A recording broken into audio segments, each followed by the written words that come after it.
Everybody, it's me, your buddy Dave, the host of the Dark Stuff channel here on YouTube. Thank you so much for checking out my latest video. As always, it is much appreciated. This week's video, I'm going to be doing a full recap and review of the 2025 MAHA Music Festival in Omaha, Nebraska. Took place on August 2nd, 2025 at a place called the Heartland of America Park in downtown Omaha. It's actually right on the Missouri River, which is also the border between Nebraska and Iowa. I showed you a little bit of the Pixies before we got started. Let me just run through who played at this year's festival. So besides the Pixies, there was also Waxahatchee, Band of Horses, Magdalena Bay, Silversun Pickups, and Little Brazil. It was a fantastic day of indie rock, and the festival was a really good time. Let's get into it. Longtime viewers of the show know that I used to work at the MAHA Music Festival and at its companion or its competitor or its whatever, formerly the Outlandia Music Festival. Well, this year's the first time in about 10 years that I'm not doing it. So instead, I covered it as a member of the media for the Dark Stuff. So even though I didn't work the festival this year, some of my friends still did. So I got a little bit of behind the scenes footage.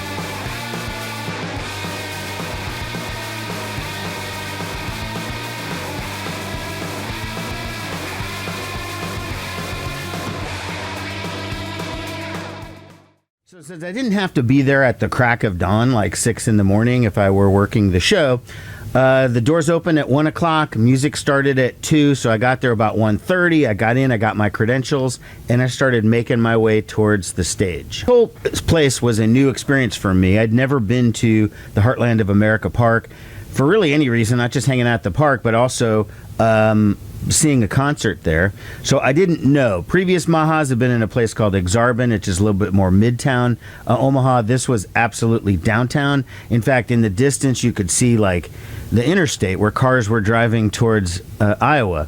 It was a definite downtown experience. But once I got onto the grounds and I started walking towards the stage and getting ready to shoot the first band, Little Brazil, I kind of realized that the weather forecast was completely off. It was supposed to be cool and cloudy, and it got hot and sunny, and so my bald head got super burned that day during the show. I did not bring a hat because the weather guy said I wasn't going to need it.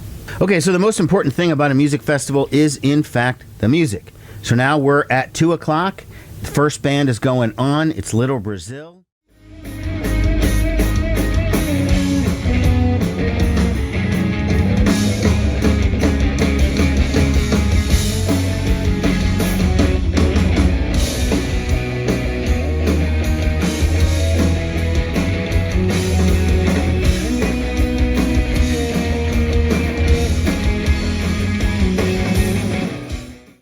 Brazil is a band I've seen many, many times over the years. They're from Omaha. They play an indie rock that is kind of like a mix between, say, Superchunk and Built to Spill. It's sort of amenable to anyone who generally likes guitar-based indie rock. Little Brazil is very good at it. Their most recent record is 2002's Just Leave.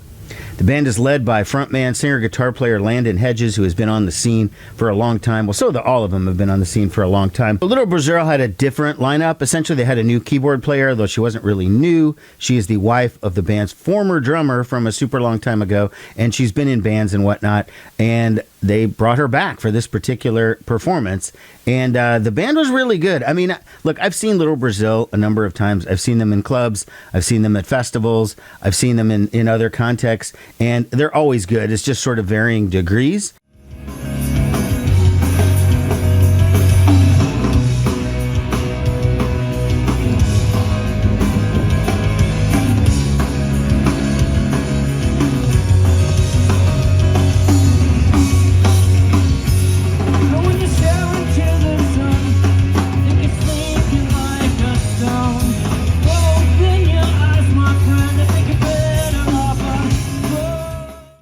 chance to chat with the guys briefly after the show, and it was another pleasant chat. Again, Little Brazil is a band you should check out. You might not know about them outside of the general Omaha area, but they are a band that you would like if you like those aforementioned bands and you're just interested in, you're curious about new indie rock or whatever.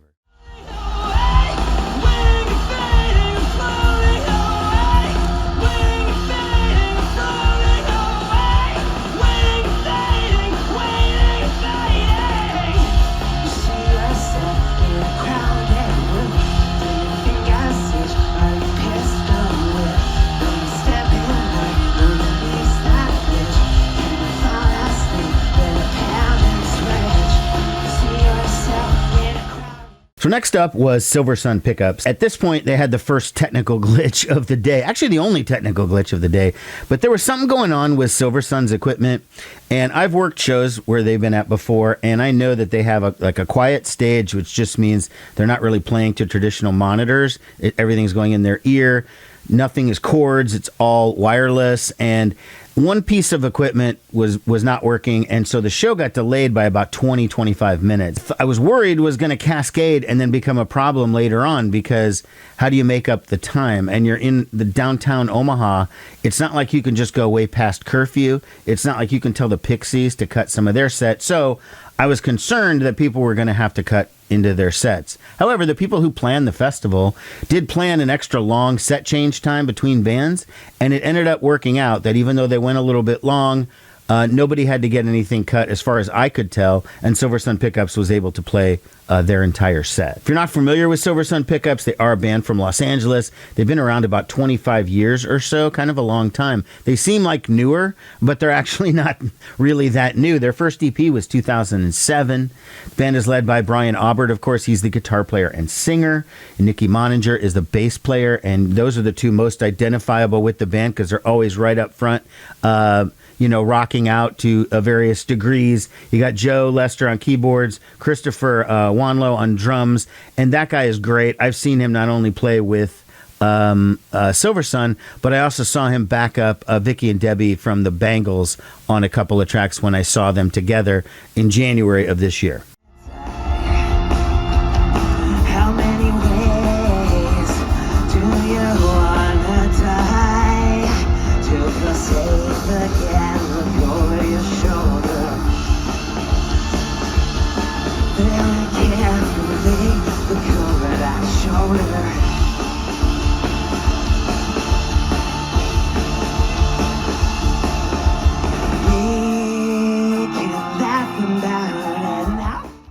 Silversun Pickups are always just such nice, friendly people. When they come up on stage, they look so happy all the time. It's weird. I'm used to darker music and everybody's all brooding and sad and whatever. But these guys come up and they got ear-to-ear grins and they're just like rocking out. And Nikki is jumping up and down all the time, rocking out. They're a really, really great band. When they started out, they did kind of sound a lot like early Smashing Pumpkins. And then they sort of shed that and developed into their own sound, and they definitely now have their own sound. Like when you hear something from Silversun Pickups, you absolutely know that it's them because now they're very, very identifiable. Great set again from those guys. Imagine a mystery to us. We're so excited to have you here today. Now listen. Say hello. It's you, the purest you. Next stage, the next phase. Okay, the big buzz band of the festival, honestly, was Magdalena Bay. And I'm not that familiar with them at all, okay? They're a duo. They've had 2 albums. They're originally from Miami, Florida. Now they live in LA. The 2 main members of the band are Mika Tenenbaum. I'm sorry, I don't know which one that is. She's the singer. And Matthew Lewin, who played guitar, keyboards. And those 2 are the band. They write the songs, they produce the albums, etc. The other people on the stage are more or less, touring members. Their most recent album is called Imaginal Disc from 2024. It is the band's second record. I was completely unfamiliar, and so everything was new for me when I was listening and watching the band. I will say that Ms. Tenenbaum does have a lot of energy on stage. She gets pretty wild up there. She's got a great voice. The music was poppy, it was dancey, but still had a very, very indie or alternative feel to it. I would be very hesitant to call it dance music because it's not. It doesn't have that, you know, whatever. I mean, it's like it's got a more natural beat structure or something. I don't know. I'm trying to talk all musical, but they were great. And again, that Mika Tenenbaum was very entertaining, and I think she has a major future. So again, everyone was buzzing about Magdalena Bay, and I talked to at least 4 or 5 people, just friends in general, you know, anecdotally, who were like, that was the band I was really here to see. I really wanted to see them. And it's like, wow, okay, this was my first time. I liked them. You know, absolutely. Magdalena Bay, good stuff.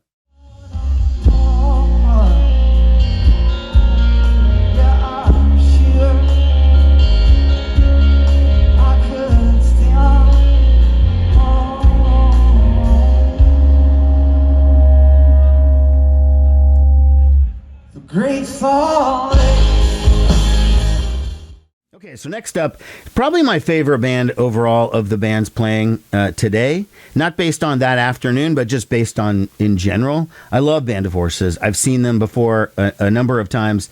I worked a festival with them a couple years ago. They were really, really nice, great people. And I love Ben Bridwell's voice. I've had this discussion with people. He could literally sing anything and it will sound great. I mean, no matter what. And I do love Band of Horses albums, although sometimes I will say that there's like, you know, maybe 7, maybe say there's 10 songs, right? 7 you will love, and then 3 will be like, okay. But because his voice is so good, those 3 that are like, okay, you're like, man, these are great. Their most recent album is called Things Are Great, came out in 2022.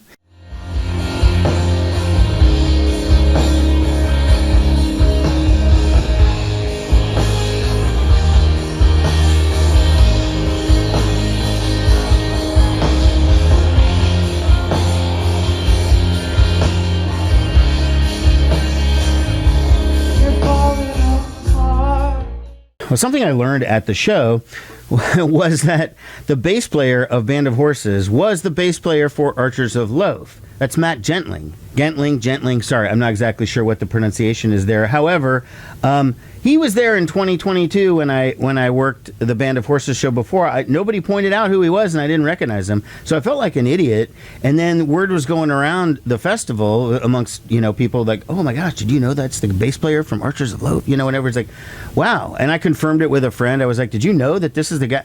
Everybody else seemed to have known. I didn't know. You know, didn't know. So at one point during their set, I was so exhausted, like I needed to take a little bit of a break. So I walked backstage, and I went up on this thing of stairs, which is kind of near where catering was. But I was just standing there, just kind of looking out at the backstage and looking out at the festival and listening to Band of Horses in the background and just kind of digging the vibe. I couldn't see very much, but I was definitely enjoying it.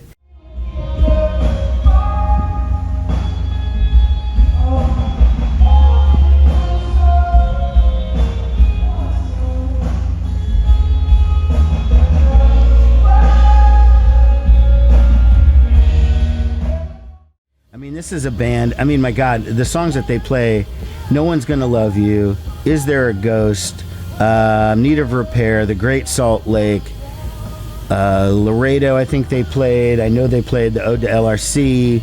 Just so many great songs. And my God, what a great band is Band of Horses. If you're unfamiliar, I mean, go check it out now. I mean, absolutely. Cease to Begin would be the album I would start with, but really, any of them are good, and you'll fall in love with that voice because it's just so amazing. Might be good on my own, but I ain't running away. I wanna chase it to the end when I see anything.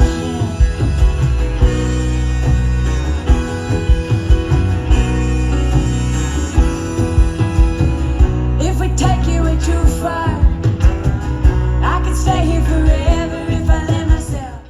A little bit of a break between Band of Horses and then Waxahatchee, who is coming up next, and they were going to play at like 7:45, so we're way into the day. Now, part of my, media credentialing was that I got to go and take pictures in the front in the pit for the first 3 songs of each artist, and I met a couple of cool photographers there when I was there, because we kept meeting each other every 90 minutes. We would be there, and we'd all be in the same spot clamoring for a photo and bumping into one another and all this. So, I mean, I hope you like my photos. I am not a professional photographer, as you know. I've been in the pit a couple of times before, but my main method is I just point and shoot. Like I'm going for feel. I'm like, what do I see in the camera? You know, whatever. I'm not good with adjustments and fucking with shit afterwards. My only stuff that I do to the photos is crop. I don't put effects on them or anything like that. Not because I'm passing judgment, just because I don't know how to do any of that stuff. Final acts of the good old days. Watch you holding so close, 'cause you find me. What you thought was enough now seems the same.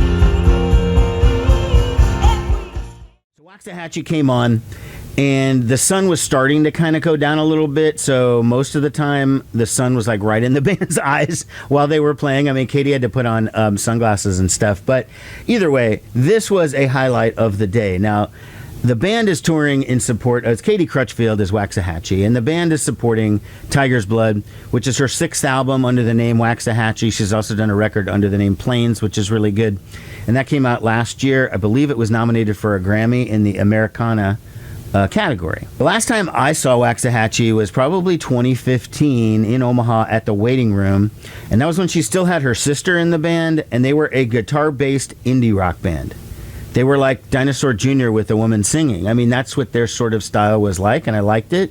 And then slowly they would kind of evolved into a more Americana sound, and now you wouldn't even know that they were ever an indie rock band at all. She sounded amazing. She looked great. She seemed very happy, running around all over the stage, having a good time. The set consisted largely of, you know, songs off of Tiger's Blood and maybe the last 2 or 3 Waxahatchee records. She wasn't digging into like Be Good or anything like that, like the one song that they did on Walking Dead. It's like, I always make that a side note. The band was really good. I don't know any of the names of any of the band members, but they were all very good players, very tight. And I really, really enjoyed this set, and seeing Waxahatchee with the sun go down was like really nice. I was starting to feel very, very worn out at this point. I was so tired. It was so hot. I was so sunburned. But I got through Waxahatchee, and I'm like, all right, here come the Pixies. Man is fine. Man is fine.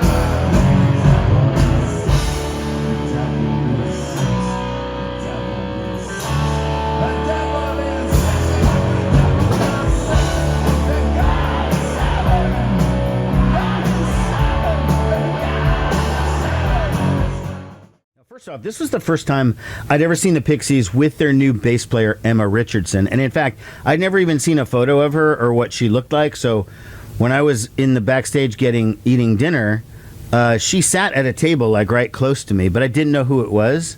So I was just like, oh, okay, another person in the crew or in the band or whatever. I mean, I didn't really know. And then when I saw her walk on stage, I was like, oh, crap, I was practically eating with Emma Richardson from the Pixies, and I didn't even realize it, but I wouldn't make that mistake again. So I think you'd say the band is still touring in support of their newest album, The Night the Zombies Came, which was from 2024, although the set is primarily the oldies, you know, stuff like Valoria and Here Comes Your Man, and, you know, the hits from the late 80s, early 90s. I mean, I'm putting hits in air quotes if you're just listening to this, because the band never had any hits. But they do have best-known songs like Monkey Gone to Heaven and stuff like that. So to Pixies fans, they have classics. Maybe hits isn't the right word. I don't know. So being in the front usually doesn't sound that great, but with the Pixies, it actually did. It sounded really good when I was up there in the pit, and that was the first time I didn't want to leave. I mean, usually you get 3 songs. Okay, that's the way it usually works, and that's done, I think, because, number one, they don't want you there the entire show, and number 2, I think, this is my angle, the artists personally look their best in the first 3. They haven't started sweating. The lights haven't melted their makeup, the whatever. So they still look really good in those first 3 songs. And I think that's kind of the reason why they only want you to shoot those first 3 songs. But whatever. I don't know that for a fact. I'm just guessing.